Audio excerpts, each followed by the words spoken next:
পবিত্র দরবারে আরিজা পেশ করছেন, দোয়া করছেন।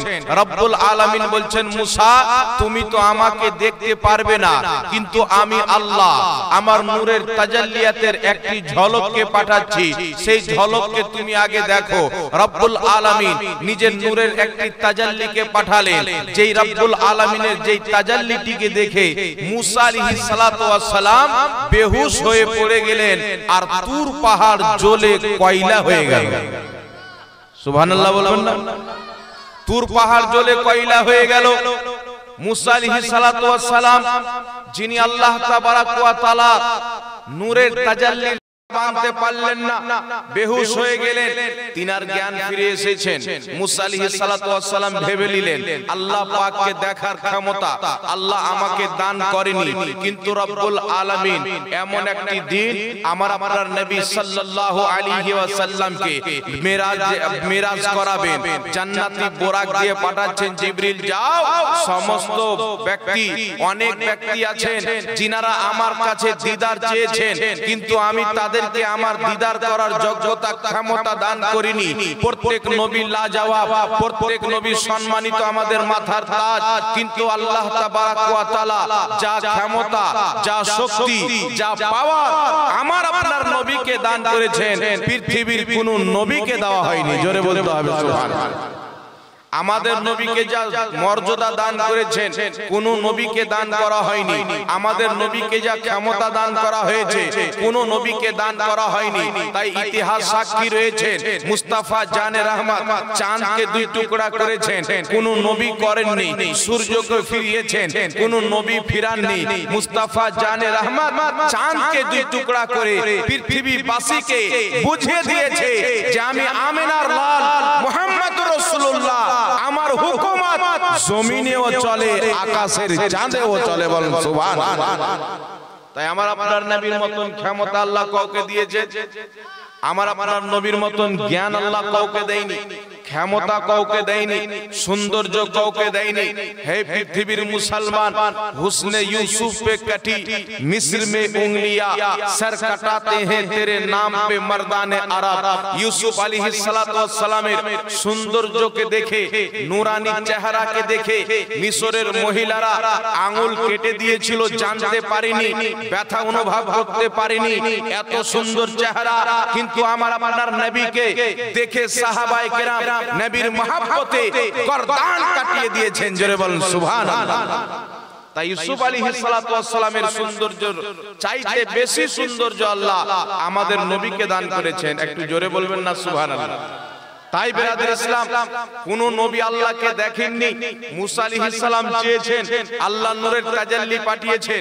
মুসা আলাইহিস সালাম আল্লাহ পাকের নূরের তাজাল্লির তাব আনতে পারেননি, কিন্তু দেখেন মা আমিনার লাল, আব্দুল্লাহর নয়ন তারা, রহমাতুল লিল আলামিন, শফিউল মুজনবিন, আবে কাউসার পিলানে ওয়ালা নবী মুস্তাফা সাল্লাল্লাহু আলাইহি ওয়াসাল্লাম উম্মে হানির বাড়িতে রয়েছেন।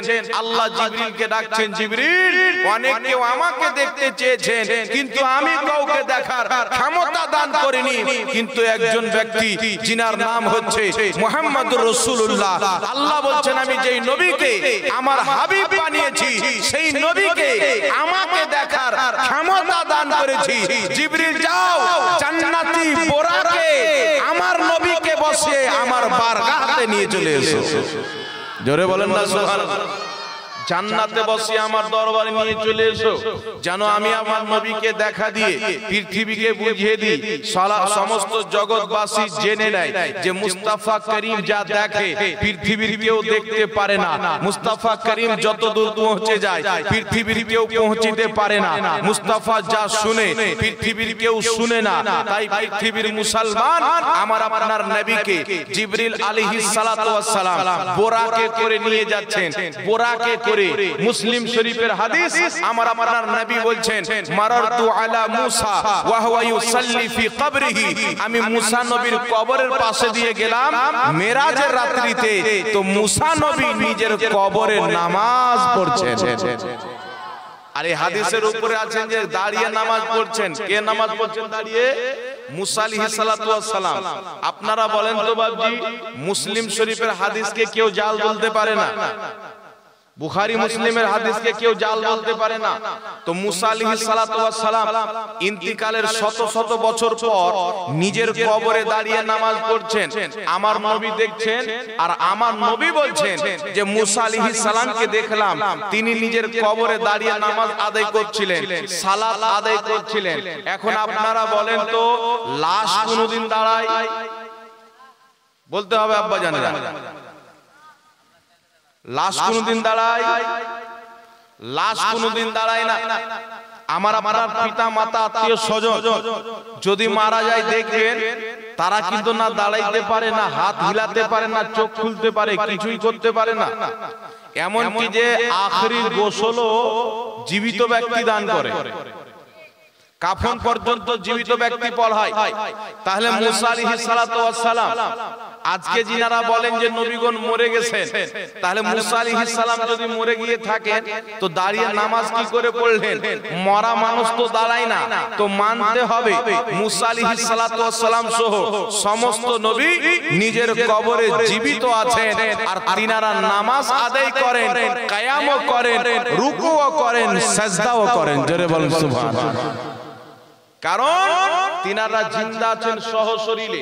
আমরা আহলে সুন্নাত ওয়াল জামাত আমাদের শুধু এতটুকু বিশ্বাস না যে শুধু নবীগণ জিন্দা আছেন। ইমাম মুল্লা আলী কারি রাহমাতুল্লাহ আলাইহি মিশকাত শরীফের শারা মিরকাতের মধ্যে লিখছেন যারা আল্লাহ পাকের ওলি হয় লা ইয়ামুতু, তারা কোনোদিন মরে যায় না, বরং তিনারা ইন্তিকাল করে, এক জায়গা থেকে আরেক জায়গা পরিবর্তন করে, এই দুনিয়া থেকে বারজাখের দুনিয়াতে যায়, কিন্তু তিনারা মরে শেষ হয়ে যায় না, তিনারাও আপন কবরে জিন্দা থাকে। বলুন সুবহানাল্লাহ। আপনাকে একটি হাদিস শুনিয়ে দিব আপনি আমার। হাদিসটি তিরমিজি শরীফের মধ্যে একজন সাহাবী একটি জায়গাতে গিয়ে তাবু খাটালেন। তাবু খাটানোর পর দেখছে যে ওই মাটির ভিতর থেকে সূরা মুলকের তেলাওয়াতের আওয়াজ আসছে। সূরা মুলক পাঠ করছেন কোন একজন ব্যক্তি ওই মাটির ভিতরে। তিনি বুঝতে পারলেন এখানে একজনের কবর আছে, আর এই কবরস্থ ব্যক্তি কুরআন পাক তেলাওয়াত করছেন সূরা মুলক। পরিপূর্ণ তেলাওয়াতটি শুনলেন, কমপ্লিট সূরা মুলক। শোনার পরে আমার আপনার নবীর নিকটে এসে সাহাবা বলছেন, হুজুর আমি এক জায়গাতে তাবু খাটালাম, আমি জানতাম না যে সেখানে কোন কবর আছে। তাবু খাটানোর পর বুঝতে পারলাম সেখানে কবর আছে, আর সেই কবরের মৃত্যু ব্যক্তি সূরা মুলক তেলাওয়াত করলেন, আর পুরোটা তেলাওয়াত করলেন। তো আমার আপনার নবী বললেন না যে মরা মানুষ কি করে কোরআন তেলাওয়াত করতে পারে? আমার আপনার নবী উত্তরে বলছেন যে ব্যক্তি সূরা মুলক তেলাওয়াত করবে তার উপরে কবরের আযাবকে আল্লাহ হারাম করে দিবে। জোরে বলুন সুবহানাল্লাহ। তাহলে কি বুঝতে পারলেন? যিনি কবরে তেলাওয়াত করছিলেন তিনি আল্লাহর নবীগণ ছিলেন না, ওলির মধ্যে ছিলেন, তিনি আল্লাহর ওলি ছিলেন। তাই ইমাম জালালউদ্দিন সুয়ুতী রাহমাতুল্লাহ আলাইহি শারহুস সুদুর কিতাবের মধ্যে লিখেছেন যারা আল্লাহর ওলি হয় তিনারা যখন ইন্তিকাল করে তিনাদের কবরে আল্লাহ পাকের পক্ষ থেকে একটি কোরআনে মুকাদ্দাস দেওয়া হয়, কোরআনুল কারীম দেওয়া হয়, যেই কোরআন পাক আল্লাহর ওলিরা নিজের কবরে তিলাওয়াত করতে থাকে। জোরে বলুন সুবহানাল্লাহ। কিতাবুজ জুহুদের মধ্যে হাদিস রয়েছেন, সাহাবা বর্ণনা করেন যে যখন আল্লাহর নেক বান্দারা ইন্তিকাল করে, ইন্তিকালের পর আল্লাহ তাবারাক ওয়া তাআলা তাদেরকে রূহানি শক্তি দান করে, তখন তারা আত্মার জগৎ থেকে যেখানে চাই যেতে পারে। সুবহানাল্লাহ বলবেন না? আত্মার জগতে যেখানে চাই যেতে পারে, কারণ মুমিনের আত্মাকে, আল্লাহর ওলিদের আত্মাকে আল্লাহ বেঁধে রাখে না। তাই মানতে হবে আল্লাহ ওয়ালারাও জীবিত, আল্লাহর নবীও জীবিত। আপনি যদি আল্লাহর কাজ করে যান আল্লাহ আপনাকেও জিন্দা রাখবে, আর আপনি যদি আল্লাহর কাজ না করেন, হারাম কাজে লিপ্ত থাকেন, ব্যভিচারে লিপ্ত থাকেন, হারাম কামায়ে লিপ্ত থাকেন, আপনি জীবিত থাকলেও আল্লাহর নিকটে মুর্দা। সুবহানাল্লাহ বলবেন না? যেমন আমার আল্লাহ পবিত্র কোরআন পাকে বলেন, খাতামাল্লাহু আলা কুলুবিহিম ওয়া আলা সামঈহিম ওয়া আলা আবসারিহিম গিশাওয়া। আল্লাহ পাক বলছেন তাদের কানে পর্দা, অন্তরে পর্দা, চোখে পর্দা। বলেছেন কি বলেননি? কেন বলেছিলেন? আবু জেহেল কি দেখতে পাইতো না? আবু লাহাব কি দেখতে পাইতো না? উতবা সাইবা কি দেখতে পেত না? মক্কা মদিনার মুশরিক কাফিরদের কি চোখ ছিল না, কান ছিল না? তারাও তো চলাফেরা করত, চোখও ছিল, কানও ছিল, কিন্তু আল্লাহ পাক বলছে শুনো, যাদের চোখ হক কথা দেখে না তারা চোখ থাকতে কানা, যাদের কান হক কথা শুনে না কান থাকতে বহেরা, যাদের অন্তরে হক কথা বসে না অন্তর থাকতেও অন্তর ময়লা। জোরে বলুন সুবহানাল্লাহ। এটাই না বুঝিয়েছেন আল্লাহ পাক? তাহলে কি বুঝতে পারলেন? যার মুখে আল্লাহ আল্লাহ রাসূলের বাণী নাই, যার মুখ দিয়ে সব সময় হারাম লোকমা যায়, হারাম আহার করে, সুদের টাকা খায়, হারাম কামিয়ে খায়, নিজের মালের যাকাত দেয় না, ফসলের ওসুর দেয় না, এই রকম ব্যক্তির মুখ আছে কিন্তু মুখটা ময়লা, কারণ হারাম লোকমা খায়। ঠিক না বেঠি? যার চোখ থাকতে দিনে একটিবার আল্লাহর কালাম খুলে দেখে না, মুখ থাকতে তেলাওয়াত করে না, এই রকম চোখ নিয়ে কি করবেন, মুখ নিয়ে কি করবেন? আমি একটি ফর্মুলা আপনাদেরকে দিচ্ছি, তারপরে আমি মিরাজের ঘটনাতে আসছি। আমার দিকে ধ্যান দিবেন আব্বা জানেরা আমার। একজন ব্যক্তি যদি তিন ধরনের মধ্যে কোনো একটি মত চাকে চলে আসে, ওই ব্যক্তির কবরে কোনো প্রশ্ন করা হয় না, বিনা হিসাব কিতাবে জান্নাতি। সুবহানাল্লাহ বলবেন না? বিনা হিসাব কিতাবে জান্নাতি। একজন ব্যক্তি হচ্ছে শহীদ, যে শহীদি মত মরে ওর কোনো হিসাব আল্লাহ নেবে না। সুবহানাল্লাহ বলে, বিনা হিসাব নিকাশে জান্নাতি। আরেকজন ব্যক্তি হচ্ছে যে শুক্রবারে মারা যাবে। কিবারে মারা যাবে? ওর কবরে হিসাব নিকাশ হবে না, বিনা হিসাব নিকাশে জান্নাতি। আরেকজন ব্যক্তি কি জানেন? যে সূরা মুলকের বেশি করে তেলাওয়াত করে, আল্লাহ তার উপর থেকে কবরের প্রশ্ন উঠিয়ে নেয়। জোরে বলুন সুবহানাল্লাহ। তাহলে বলেন তো, শহীদি মত মারা সহজ না আসান? সরল না সহজ? সরল। শুক্রবারে মরবো কি মরবো না গ্যারান্টি আছে? মত কি আমার আপনার হাতে না আমাদের আল্লাহর হাতে? মত আল্লাহর হাতে। তবে আমরা পীর ও মুর্শিদের ওসিলায় এতটুকু দোয়া করতে পারি, আল্লাহ তোমার নেক ওলিয়া উলিয়া বান্দাদের ওসিলাতে আমাদেরকে শুক্রবারে মত দান করি। দোয়া করতে পারি কি পারি না? কিন্তু শুক্রবারে মরবো কিনা আমাদের হাতে না। আল্লাহ যদি চাই নসিবে রেখে থাকেন তো শুক্রবারে মরবো, আল্লাহ যদি না চায় তো আমাদের যেই দিন আল্লাহ চাইবে সেই দিন মরবো। ঠিক না বেটি? তাহলে কি বুঝা গেল? শহীদি মত মরাও সহজ না, শুক্রবারে মরাও গ্যারান্টি না, কিন্তু সূরা মুলক আপনি প্রত্যেকদিন তেলাওয়াত করতে পারবেন, গ্যারান্টি আছে না নাই? কথা বলতে হবে আব্বা জানেরা। আপনি কি চান যে আপনার মরার পরে কবরে আপনার প্রশ্ন না করা হোক? চান কি চান না? তাহলে ডাইরেক্ট আপনি জান্নাতে যান, চান কি চান না? কবরের আযাব আপনার প্রতি হারাম করে দেওয়া হোক, চান কি চান না? তাহলে আপনাকে কি করতে হবে? আমার নবী বলেছেন, বেশি করে সূরা মুলকের যে তেলাওয়াত করবে তার কবরে আযাব হবে না। জোরে বলেন সুবহানাল্লাহ। প্রশ্ন করা হবে না তার কবরে। তাহলে আমরা সূরা মুলক তেলাওয়াত করতে পারি কি পারি না? এটা আমাদের হাতে আল্লাহ দিয়েছেন কি দেননি? এর শক্তি আমাদের আছে না নাই? তাহলে সূরা মুলক ইনশাআল্লাহ তেলাওয়াত করবেন।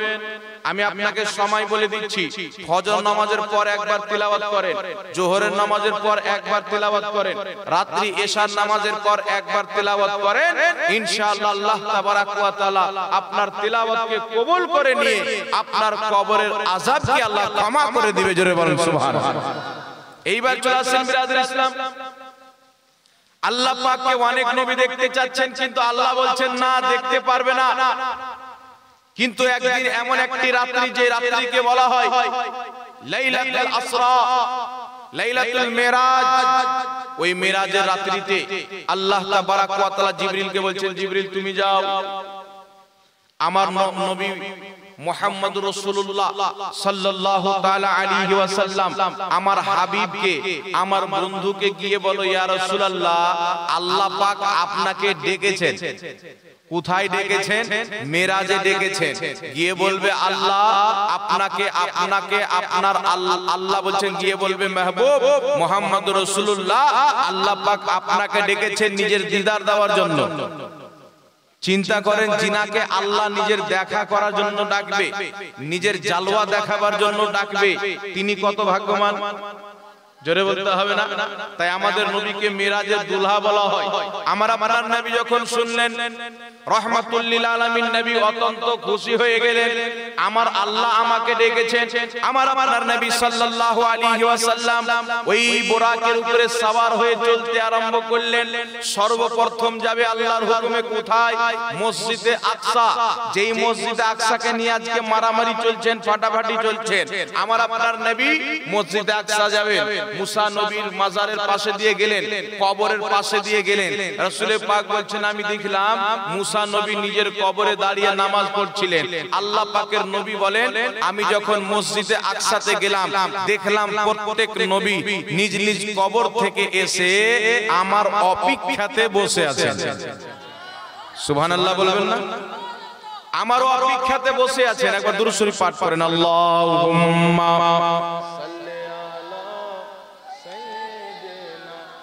মাওলানা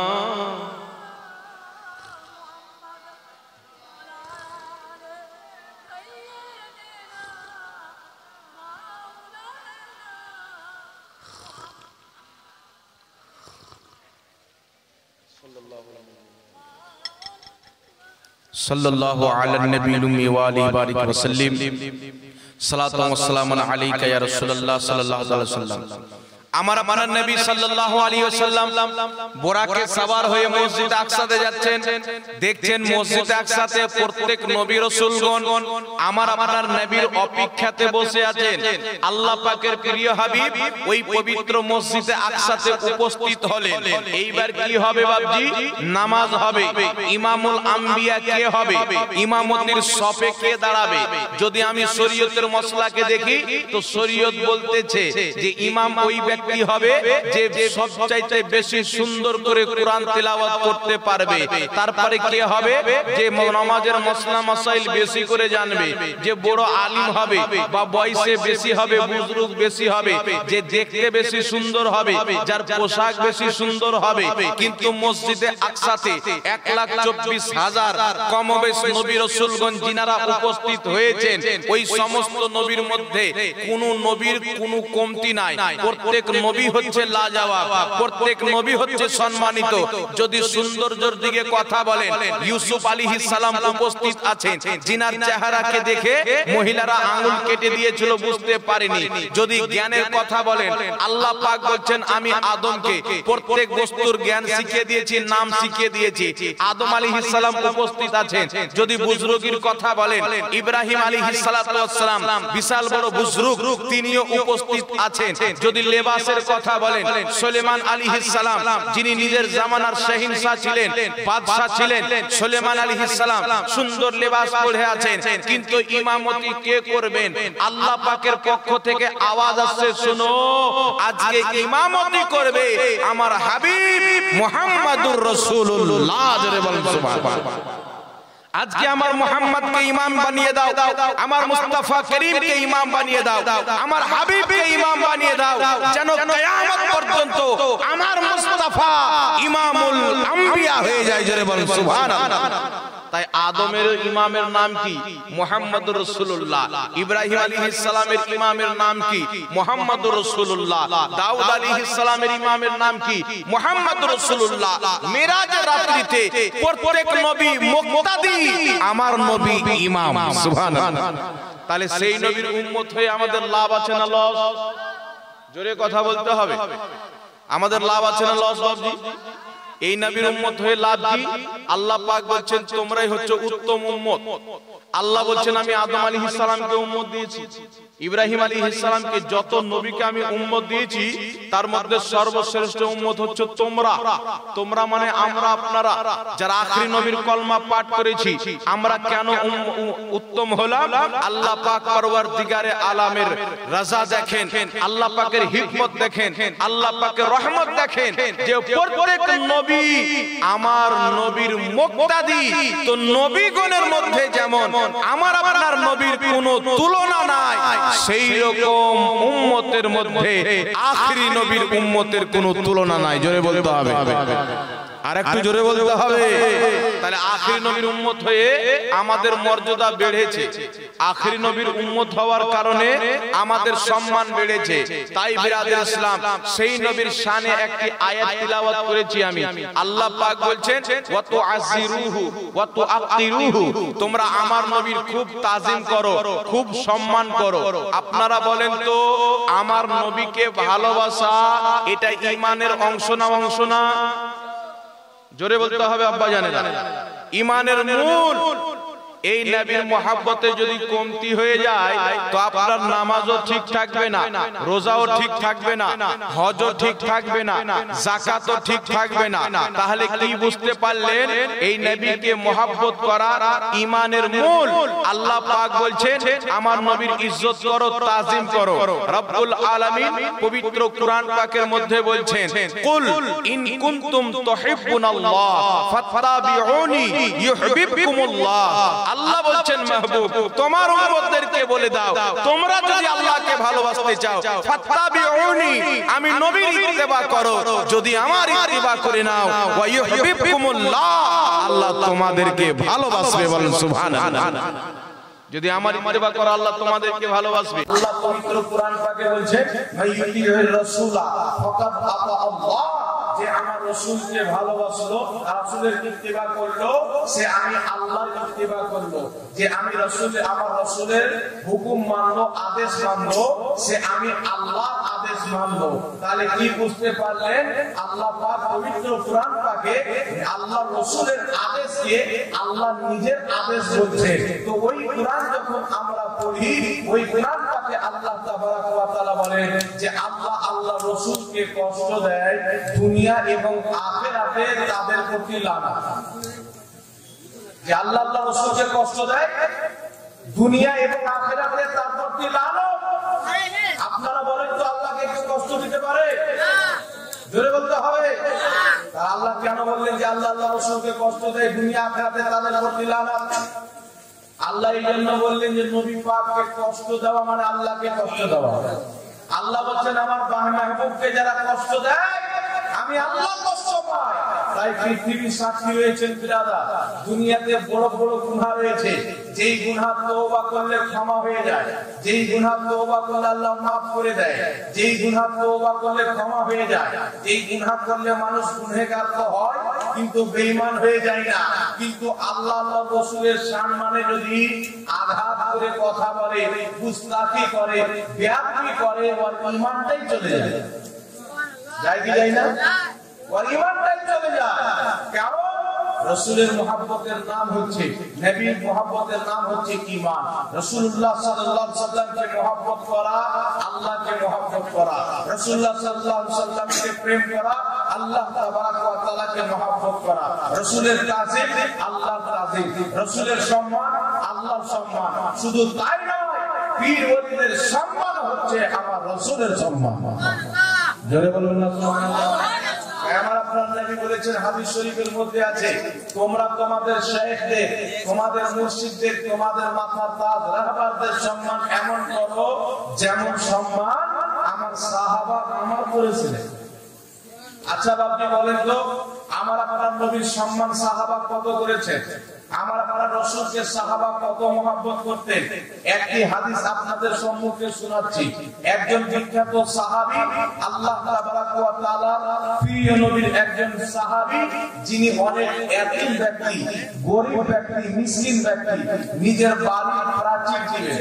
তো প্রাচীর দিবেন তো দেখছেন উনার পাশে যিনার বাড়ি আছে উনার গাছটা একটু টেঁড়া হয়ে আছে, বেঁকা হয়ে। তো প্রাচীর যখন দিবেন তো প্রাচীর হচ্ছে না, ঘুরিয়ে নিয়ে যেতে হবে।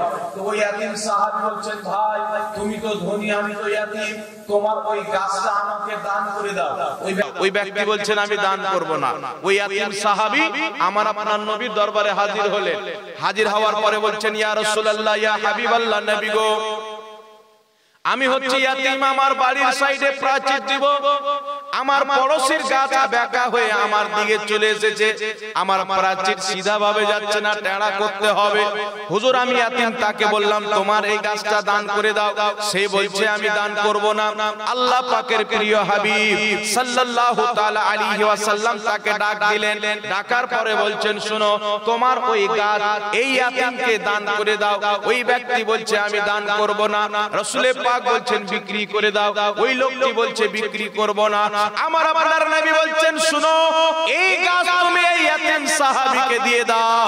কিয়ামতের ময়দানে জান্নাতে আল্লাহ তাবারক ওয়া তাআলা এর বদলাতে এমন একটি গাছ দান করবে যে গাছের তলা এক মাস যদি সফর করা হয় ওই গাছের তলা শেষ হবে না। সুবহানাল্লাহ, একটু জোরে বলুন না সুবহানাল্লাহ। রাসূল পাক বলছেন তোমার এই গাছটা আমার এই ইয়াতিম সাহাবীকে দিয়ে দাও, এর বদলাতে আল্লাহ তোমাকে জান্নাতে একটি গাছ দিবে যে গাছের তলা তেজ রাফতার সওয়ারিতে চেপে যদি এক মাস সফর করো ওই গাছের তলাই শেষ হবে না। তবু এই ব্যক্তি বলছেন হুজুর আমি তবুও দিব না। মানে কিপটা লোক যাকে বলে, দেখবেন এলাকাতে কিছু কিপটা লোক হয়, ভিক্ষুক আশা নিয়ে যাচ্ছে যে 3 তলা বাড়ি আছে, সম্ভবত 500 টাকা পাবো, তো ডাক দিচ্ছে তো সারাই দিচ্ছে না, ভিক্ষা দিবে না। তো এইরকম ব্যক্তি বুঝেন না, ওখানে অনেক সাহাবী আছেন। সাইয়েদনা আবু দাহদা রাদিয়াল্লাহু তাআলা আনহু বিখ্যাত সাহাবী, জলিলুল কদর সাহাবী, তিনি আমার নবীকে বলছেন হুজুর আমি যদি কোন রকম করে ওই গাছটি কিনে আপনার এই ইয়াতিম সাহাবীকে দিয়ে দিই তো জান্নাতের ওই যে খেজুরের গাছ যার তলায় 100 বছর সফর করলো, 1 মাস সফর করলো, যার তলা শেষ হবে না, ওই গাছটা আমি আবু দাহদা পাবো কি পাবো না? সুবহানাল্লাহ। হুজুর এই অপশনটা আমার জন্য আছে কিনা? আমার আপনার নবী বলছেন আবু দাহদা তুমি যদি ওই গাছ কিনে আমার ওই ইয়াতিম সাহাবীকে দিতে পারো তো আল্লাহ পাক জান্নাতে তোমাকে ওই গাছ দিবে যেই গাছের তলা তেজ রাফতার সওয়ারিতে 1 মাস সফর করলো শেষ হবে না। হযরতে আবু দাহদা রাদিয়াল্লাহু তাআলা আনহু ছুটে ওই ব্যক্তির বাড়ি চলে গেলেন। যাওয়ার পরে বলছেন শুনো তুমি আমাকে চিনো কি চিনো না?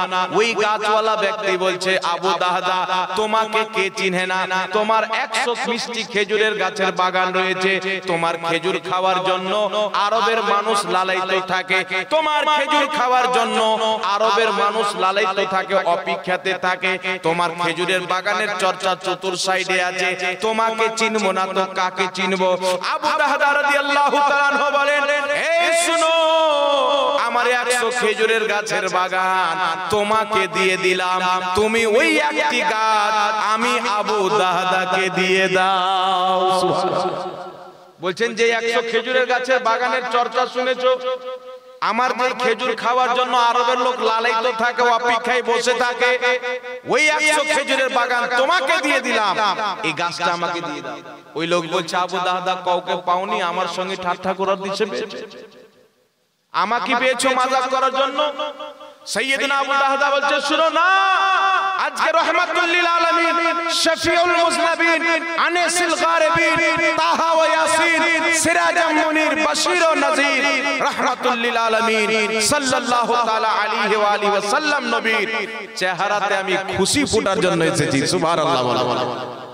আজকে আমি শুধু 100 খেজুরের গাছের বাগান না, শুনো ওই 100 খেজুরের গাছের বাগান আমি ঠাট্টা করতে আসিনি, তুমি যদি ওই গাছটি আমাকে দাও এই 100 খেজুরের গাছের বাগান আমি তোমার নামে করে দিব, সেই গাছের সেই বাগানে আমার 2 তলা বাড়ি তোমার নামে করে দেব, মিষ্টি কূপের পানি মিষ্টি পানির কূপ তোমাকে দিয়ে দিব, তুমি শুধু একটু গাছ দিয়ে দাও, ওই গাছটি আমি আবু দাহদাকে দিয়ে দাও।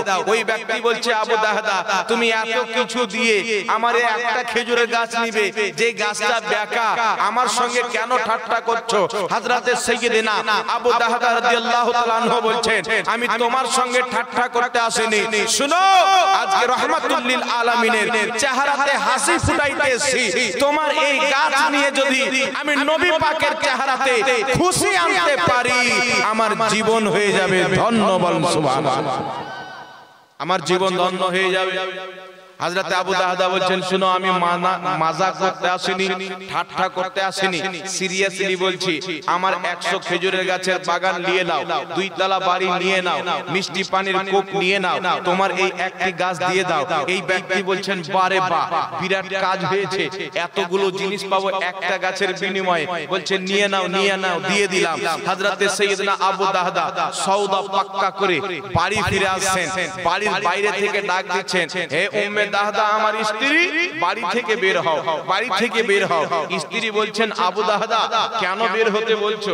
হযরতে আবু দাহদা বলছেন, শুনো, আজকে থেকে এই বাড়ি আমাদের না, এই বাগান আমাদের না, এই মিষ্টি পানির কূপ আমাদের না, এই সব কিছু নবীর মহব্বতে বিলিয়ে দিয়েছি, নবীর প্রেমে দান করে দিয়েছি। তিনার স্ত্রী বলছেন, তুমি এমন কি কিসের বদলাতে দিয়েছো? আমি তো জানি যে আমার স্বামী আবু দাহদা বিশাল বড় ব্যবসায়িক ব্যক্তি, তেজারাতকারী, বিজনেসম্যান, কোনদিন লসের ব্যবসা করেনি, অবশ্যই তুমি কোনো লাভ করে এসেছো। স্ত্রী জিজ্ঞাসা করাতে বলছেন, সাইয়েদনা আবু দাহদা বলছেন, আমার স্ত্রী, আজকে আমি কত লাভ করেছি শোনো।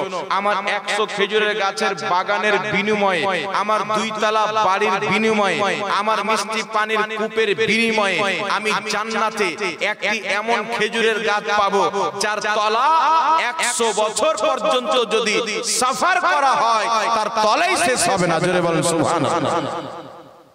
তিনার স্ত্রী শুনলেন তো খুশি, অনেক আনন্দ, এত বড় গাছ পাবো জান্নাতে। আমার নবী বলেছেন, রাসূলুল্লাহর কথাতে কত বিশ্বাস করতেন। ওনার স্ত্রী খুশি খুশি বাড়ি থেকে বের হচ্ছে। আমাদের স্ত্রী থাকলে কি করতে পারবে? তোর বাড়ি তুই একা বানিয়েছিস, আমারও খাটনি আছে বাড়িতে, তুই যাবি যা, আমি যাব না, বলতো কি বলতো না? কিন্তু সাহাবার যেমন মজবুত ঈমান, সাহাবাগণের স্ত্রীরও মজবুত ঈমান। তিনারা বলছেন, আল্লাহর রাস্তাতে দিয়েছেন, রাসূলুল্লাহর মহব্বতে দিয়ে দাও। বাড়ি থেকে বেরিয়ে গেলেন। আমার আপনার নবীর বারগাহতে গিয়ে বলছেন, হুজুর, আমি এত কিছু দিয়ে ওই গাছটি নিয়ে নিয়েছি। রাসূল পাক সাল্লাল্লাহু আলাইহি সাল্লামকে বলছেন, হুজুর, সওদা পাক্কা না, আমি ওই গাছ জান্নাতে পাবো তো? রাসূল পাক বলছেন, অবশ্যই পাবে। বলেন সুবহানাল্লাহ। মুআররিখিন লিখেছে, সাইয়েদনা আবু দাহদা রাদিয়াল্লাহু তাআলা আনহু ওই বাগান ব্যতীত, ওই বাড়ি ব্যতীত দ্বিতীয় কোনো বাড়ি ছিল না। কোথায় তিনারা বসবাস করতে লাগলেন? হঠাৎ করে একদিন রাহমাতুল লিল আলামিন আমার আপনার নবী ডাক দিয়েছেন যে তোমাদেরকে জিদ্দর ময়দানে যেতে হবে, লড়াই করতে হবে। ইসলামের দুশমনেরা ইসলামের প্রতি আক্রমণ করার জন্য আসছে, মুসলমান তোমরা রেডি হয়ে যাও। সাইয়েদনা আবু দাহদার স্ত্রী বলছেন, স্বামী গো, নবীর প্রেমে তো বহুত কিছু করেছো, আজকে যাও রাসূলুল্লাহর সঙ্গে যুদ্ধ করতে যাও, দ্বীনে ইসলামকে বাঁচাইতে হবে, আল্লাহ রাসূলের খাতিরে গর্দান যদি লাগে দিতে হবে। এই পৃথিবীর মুসলমান জান্নাতের সার্টিফিকেট তো পেয়ে গেছে, জান্নাতি হবে তবেই তো জান্নাতের গাছ পাবে, নাকি বলে? জান্নাতি হবে তবেই তো গাছ পাবে। জান্নাতের বাশারাত পেয়ে গেছেন, নবী পাকের মহব্বতে, আল্লাহর মহব্বতে এত কিছু কুরবান করার পর যুদ্ধের সময় এসেছেন, এতটুকু যথেষ্ট মনে করেননি। যুদ্ধের ময়দানে ছুটে গেছেন, যুদ্ধ চলতে আছে, যুদ্ধ চলতে আছে। চলতে চলতে যখন যুদ্ধ শেষ হলো, আমার আপনার নবী অন্য অন্য সাহাবাকে বলছেন, যিনারা বেঁচে আছেন, যে আমার খেজুরওয়ালা সাহাবী কোথায়, আমার খেজুরওয়ালা সাহাবী কোথায়, তাকে আমার সামনে হাজির করো। সাহাবায়ে কেরাম খুঁজতে আরম্ভ করলেন, ওই গোটা ময়দানে খুঁজে পাওয়া যায় না যে সাইয়েদনা আবু দাহদা রাদিয়াল্লাহু তাআলা আনহু কোথায় আছেন। লাশগুলিকে হটাতে যখন আরম্ভ করলেন, তো দেখছেন কয়েকটি লাশের পর সাইয়েদনা আবু দাহদার বডি ওখান থেকে বের করে আমার আপনার নবী সাল্লাল্লাহু আলাইহি ওয়াসাল্লামের জান মুবারক রাখলেন। রাখার পর আমার আপনার নবী বলছেন যে, আবু দাহদা, আমার মহব্বতে তুমি এত কিছু কুরবান করেছো, আজকে আল্লাহ রাসূলের দ্বীনের খাতিরে, মহব্বতের খাতিরে তুমি গর্দান পর্যন্ত দিয়ে, জীবন পর্যন্ত দিয়ে দিলে। এই আবু দাহদা, শুনো, আমি তোমাকে একটা খেজুরের গাছের কথা বলেছিলাম, যেই ব্যক্তি ওই খেজুরের গাছটা কিনে তাকে দিতে পারবে ইয়াতীম সাহাবীকে, আল্লাহ তাকে একটি জান্নাতে এমন গাছ দান করবে যেই গাছের তলা 1 মাস পর্যন্ত তেজ রাফতার সাওয়ারিতে যদি সফর করা হয়, গাছের তলা শেষ হবে না। আমার নবী বলছেন, আবু দাহদা, আমি নবী মুস্তাফা মুস্তাফা জান্নাতে দেখতে পাচ্ছি তুমি জটা খেজুরের গাছ দিয়েছো, আল্লাহ অত বড় বড় কটা খেজুরের গাছ তোমার জন্য জান্নাতে লাগিয়ে দিয়েছে। সুবহানাল্লাহ। নবী পাক বলছেন আবু দাহদা তোমাকে একটা খেজুরের কথা বলেছিলাম, খেজুরের গাছ, কিন্তু তুমি আমার মহব্বতে প্রেমে 100টা খেজুরের গাছের বাগান, 100 গাছের বাগান দিয়েছো। কমসে কম 100টা গাছ তো আল্লাহ তোমাকে দিবে, আমি দেখতে পাচ্ছি। আল্লাহ প্রত্যেক গাছের বদলাতে একটা একটা করে অত বড় বড় গাছ যার তলা 1 মাস পর্যন্ত সফর করলে শেষ হবে না, আল্লাহ তোমার নামে জান্নাতে লাগিয়ে দিয়েছে। জোরে বলেন সুবহানাল্লাহ। চিন্তা করেন হযরতে আবু দাহদার জীবন বেরিয়ে যাচ্ছেন, নবী পাকের জান মুবারকের, আমার নবীর চুলের জুলফুর ছায়া তিনার চেহারাতে পড়ছেন। কত ভাগ্যবান হবেন যিনার জীবনটা নবী মুস্তাফার চেহারা দেখতে দেখতে বের হচ্ছেন। তিনার সম্মান, তিনার মর্যাদা আল্লাহর দরবারে কত হবে বলেন সুবহানাল্লাহ। তাহলে সাহাবায়ে কেরাম কিরকম মহব্বত করতেন রাসূলের পাককে, সাহাবায়ে কেরাম কত প্রেম করতেন। আপনাকে বলি মুসলমান শুনেন, আমার আপনার নবী সাল্লাল্লাহু তাআলা আলাইহি ওয়া আলিহি ওয়াসাল্লাম একবার এলান করলেন আমার সাহাবী যুদ্ধের ময়দানে যেতে হবে। তোমাদের মধ্যে যারা যুদ্ধ করতে পারবে তারা নিজের অস্ত্রকে নিয়ে, তলোয়ারগুলিকে নিয়ে, হাতিয়ারগুলিকে নিয়ে বেরিয়ে যাও। যারা যুদ্ধ করতে পারবে না, অক্ষম, বুড়া হয়ে গেছো, বৃদ্ধ হয়ে গেছো, হাত পাও কাটা গেছে, অসুস্থ আছো, তোমরা তোমাদের হাতিয়ারগুলি সুস্থ যুবকদের হাতে তুলে দাও। তারা যুদ্ধের ময়দানে লড়াই করতে যাবে। সাহাবায়ে কেরাম বলেন সকল সাহাবা নিজের নিজের অস্ত্রগুলিকে, তলোয়ারগুলিকে, হাতিয়ারগুলিকে আকা মুস্তাফা সাল্লাল্লাহু তাআলা আলাইহি ওয়া আলিহি ওয়াসাল্লামের কদমে রেখে দিলেন। আমার আপনার নবী মুস্তাফা সাল্লাল্লাহু আলাইহি ওয়াসাল্লামের সাহাবী বলেন এমনি সমাতে একজন মহিলা একটা শিশু বাচ্চাকে কোলে করে নবী পাকের দরবারে আসলেন। যেই বাচ্চাটা এখন পর্যন্ত মায়ের দুধ পান করা ছাড়েনি, ওই মহিলা এসে বলছেন ইয়া রাসূলুল্লাহ, ইয়া হাবিবাল্লাহ, নবী গো, আজকে আপনি যুদ্ধের জন্য ডাক দিয়েছেন। আমার স্বামী বদরের যুদ্ধতে আল্লাহ রাসূলের জন্য শহীদ হয়ে গেছেন। আমার স্বামী যদি থাকতো আপনার সঙ্গে পাঠাতাম, আমার কোনো বড় সন্তান যদি থাকতো আপনার সঙ্গে যুদ্ধ করতে পাঠাতাম, কিন্তু ইয়া রাসূলুল্লাহ, ইয়া হাবিবাল্লাহ, আমার স্বামী যখন বদরের যুদ্ধতে শহীদ হয় তিনার একটা সন্তান আমার গর্ভে ছিল, আজকে যেটা আমার কোলে, আমি চাই হুজুর আপনি এই আমার সন্তান শিশু বাচ্চাকে যুদ্ধের ময়দানে নিয়ে যান। রাসূল পাক বলছেন বেটি তোমার এই শিশু বাচ্চা যুদ্ধের ময়দানে কি করতে পারবে? এ তো তলোয়ার চালাতে পারবে না, তলোয়ারের মার সহ্য করতে পারবে না, লড়াই করতে পারবে না, এ তো চলতে পারবে না, একে কোলে করে নিয়ে থাকতে হবে। ওই মহিলার চোখে পানি এসে বলছেন ইয়া রাসূলুল্লাহ, ইয়া হাবিবাল্লাহ, নবী গো, আমি জানি আমার ছোট বাচ্চা যুদ্ধ করতে পারবে না, লড়াই করতে পারবে না, কিন্তু ইয়া রাসূলুল্লাহ, হুজুর গো, আমার এই সন্তানের মধ্যে একটি গুণ আছে আর আমি মা ভালো করে জানি ওই গুণটা যুদ্ধের ময়দানে কাজে আসবে।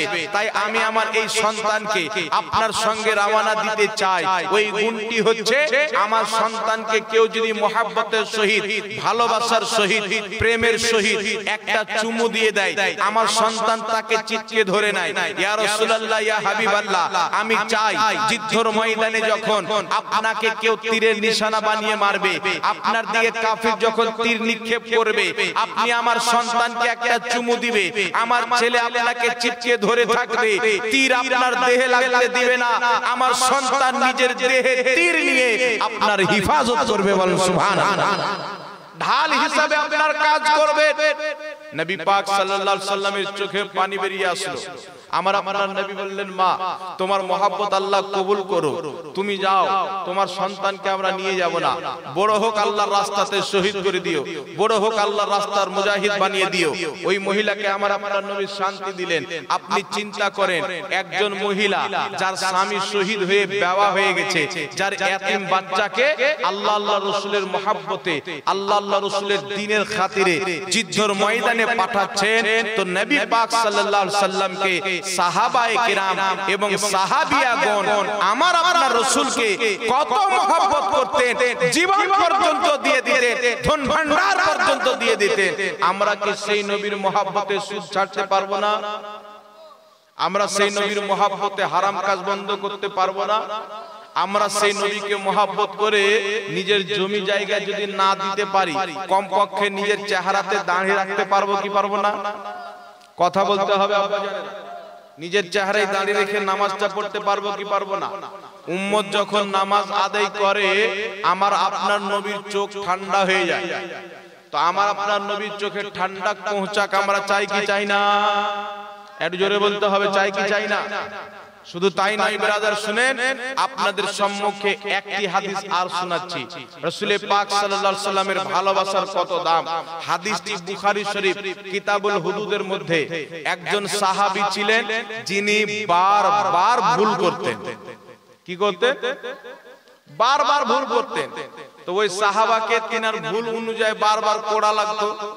তো সাহাবায়ে কেরাম বলছেন ওর উপরে লানাত, অমুক বারবার ভুল করে বারবার কোড়া মারতে হয়, ওর উপরে আল্লাহর লানাত। আমার নবী যখন এই কথা শুনলেন বললেন খামোশ, চুপ হয়ে যাও, তার উপরে লানাত পাঠায় না। হুজুর কেন? ও তো বারবার ভুল করে। রাসূল পাক বলেন সে আমাকে মহব্বত করত। সুবহানাল্লাহ বলেন, সে আমাকে মহব্বত করত, ওর উপরে লানাত পাঠায় না। যতই ভুল করুক, যতই গুনাহ করুক, আমি রাসূলকে যে মহব্বত করে ওর উপরে লানাত পাঠায় না। জোরে বলেন সুবহানাল্লাহ। ওর মহব্বতটা কি ছিল জানেন?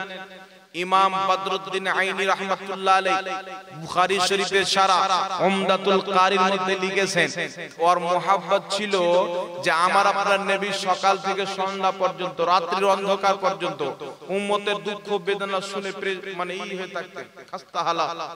তো ইনার কাজ ছিল যে আমার আপনার নবীর বারগাহতে এসে এমন কোন একটা কাহিনী বলে বা চুটকুলা বলে নবী পাককে হাসিয়ে দাও।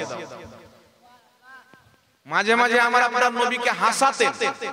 ইমাম ইবনে হাজার আসকালানী লিখেছেন যে ওই ব্যক্তির আরেকটি কাজ ছিল যে সে যখন রাসূলুল্লাহর বারগাহতে আসতেন, দরবারে আসতেন, তো ওই ব্যক্তি পনির কিনে নিয়ে আসতেন। কি কিনে নিয়ে আসতেন? পনির কিনে নিয়ে আসতেন। তাই নিজের প্রিয় মুর্শিদের দরবারে যখন যাবেন তো কিছু হাদিয়া পেশ করবেন, ফল পেশ করবেন, টাকা পেশ করবেন, পাঞ্জাবি পেশ করবেন, লুঙ্গি পেশ করবেন। এটা শুধু জায়েজ না, বরং সুন্নাতে সাহাবা। জোরে বলেন সুবহানাল্লাহ। কিন্তু এখন কিছু লোক বেরিয়েছে, বাপজি নিজের পীরকে যদি 20টা টাকা ধরিয়ে দেন তো বলবে বিনা পয়সার ব্যবসা ভালো চলছে। আর ও হারামখোরকে যদি জালসাতে নিয়ে এসে 20,000 টাকা দিয়ে দেন তখন ওর ব্যবসা মনে থাকে না। মানে ওকে যত দেন ও খেয়ে খেয়ে পেটকে ঢোল বানিয়ে নিবে, অসুবিধা নাই। কিন্তু আল্লাহ ওয়ালাদের, পীরদের, মাশায়েখদেরকে যদি 10-20টা টাকা দেন ওর পেটে ব্যথা হয়ে যায়। এ মুনাফিকি করে কি করে না? তাই তুমি যদি ব্যবসা না করো তো বিনা পয়সায় জালসাতে এসো, শুধু তোর গাড়ির তেলের টাকা দেবো, আসবে? জিন্দেগিতে আসবে। এরা হচ্ছে পীরদের দুশমন, ওলিদের দুশমন। আর যে ওলির দুশমন সে আল্লাহর দুশমন।